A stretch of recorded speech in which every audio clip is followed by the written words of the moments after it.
Scan now. Meet Sovi, your new AI study buddy.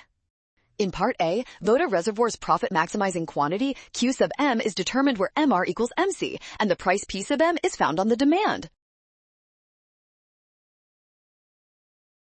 Economic profit, the ATC curve must lie above the demand curve at Q sub M.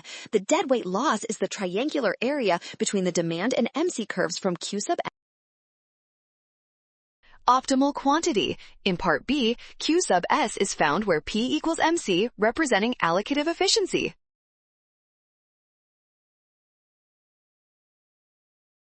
And increasing the equilibrium quantity where MR equals MC. In Part D, the entry of new producers into the market provides more substitutes for bottled water, making Voda Reservoir's individual demand curve.